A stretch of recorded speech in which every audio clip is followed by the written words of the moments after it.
adúltera, é completamente outro perfil da prostituta, é claro. Completamente ali, não tem? Então isso feita uma confusão. Aí você tem os apócrifos.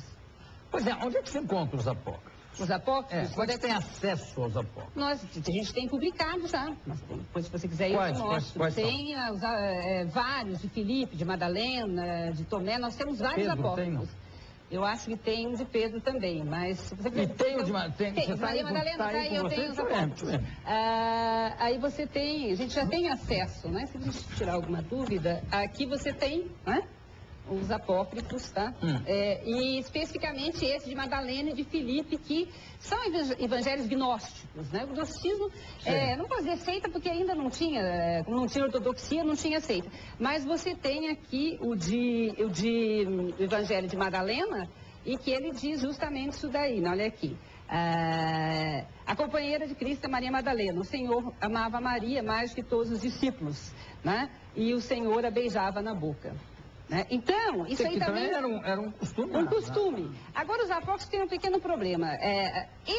A companheira, vem do termo de grego aí, koinonos, koinonia, pode ser aquela, como existe partidos políticos que chama companheiro, né? Então pode ser aquela que partilha, porque eles acreditavam no conhecimento interior, né? Que não se atingia a salvação pela crucifixão. Não era isso. Eles acreditavam no autoconhecimento, numa iluminação. Então ela era uma mulher especial, escolhida por Jesus para compartilhar. E esse beijo, você falou bem, esse beijo não tem conotação sexual, tá? Tem uma gnose, transmissão de conhecimento. Mas qual a diferença dos apócrifos para os nossos canônicos? Nos apócrifos você já tem uma Madalena atuante, líder, né? E já assim um certo despeito de Pedro, justamente por ela liderar a igreja. Um certo machismo, né? Certo machismo. Já devia, imagina, na época, então, lógico. Né? Uma mulher que soubesse mais. Exatamente isso, porque nos canônicos você tem que Pedro é o sucessor, né? Aí tem toda uma discussão teológica, que o sucessor seria aquele que primeiro viu Cristo ressurreto, né? No caso, mas a gente for levar por aí que a primeira que viu foi Madalena. Né? Agora, então, já que estamos falando a primeira que viu depois da ressurreição e tal, esse negócio do corpo, o corpo ressurrecto, que não é exatamente o corpo anterior, é um corpo... Como é que chama? Corpo glorioso? Glorioso, transcendente, iluminado. Tanto que quando os discípulos em Emaús não reconhecem, né? Não reconhecem, porque não reconhecem. Exatamente, eles caminham com ele o tempo todo e não reconhecem, né? E no caso no caso da Madalena, também ela é a primeira a se encontrar com ele. A primeira, exatamente isso, a primeira. E ela é a primeira anunciadora. O Renan, em Vida de Jesus, diz assim que ela é a fundadora do cristianismo. Tá? Porque Jesus diz, o que é apóstolo? O que viria? O apóstolo é aquele que é enviado. Então, quando eles não me retêm, vai e anuncia. Então, o que os teólogos, né? Aliás, o que a gente que trabalha nessa área de teopoética, que é literatura e teologia, é defender o caráter dela de apóstolo dos apóstolos. Ela tem que passou pela história, né? Digamos assim, né? Na Idade Média se queimou muitas bruxas. A igreja não queimou Madalena, mas foi sangrando Madalena com esse erro de interpretação, deixou ela sangrar durante milênios. Só em 1967 o Vaticano reconheceu que ela não era meretriz. Que engraçado. Que o Papa tinha se equivocado. Né? Então você tem assim, quer dizer, ela foi sangrada. E você tem as várias seitas, né? Aí a gente entra na lenda. Né? A lenda. Bom, os evangelhos apócrifos e tal, em 325 aí definiu o que era, né, canônico. As lendas não têm confirmação nenhuma. Lendas sai com oralidade. Então, enquanto você tinha a igreja do apóstolo Pedro e Paulo se desenvolvendo em Jerusalém e tudo, você tem uma lenda paralela. Já era conhecida essa lenda no século IV, que há relatos de historiadores do século VI, VII já, que Madalena teria, no mito, na lenda, fugido. Que Cristo, no momento final, teria incumbido José de Arimateia para tirá-la de Jerusalém, porque ela estaria grávida de Cristo. E eles teriam passado, então, um tempo no Egito, e no ano 42 chegam no sul da França.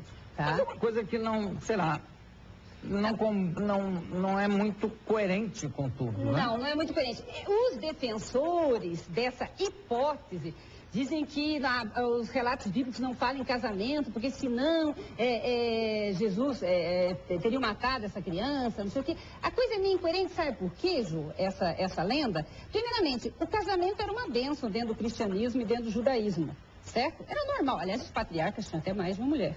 Né? Tal. Então, e como Cristo vivia a mulher samaritana, um monte de mulher cananeia, se Jesus fosse efetivamente casado com Madalena, não teria nenhuma normalidade, estaria relatado. E depois, assim, que eles tiraram Madalena com filho e tal. Você tem todo um culto na França, que vai falar em catedrais, povos que foram sacrificados, pensando e defendendo essa tese. Se isso realmente tivesse acontecido, eles eram um grupo de pescadores humildes. Quem eram eles para fugir? Você conhece bem o final dos apóstolos, um crucificado, outro não sei o quê, outro decapitado, apóstolo Paulo decapitado.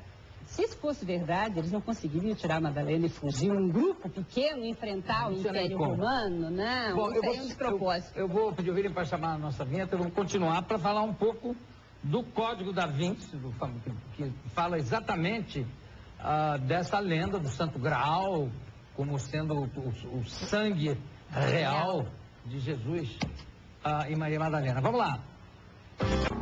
Tenho aqui ao meu lado Salma Ferraz, que é especialista em Maria Madalena.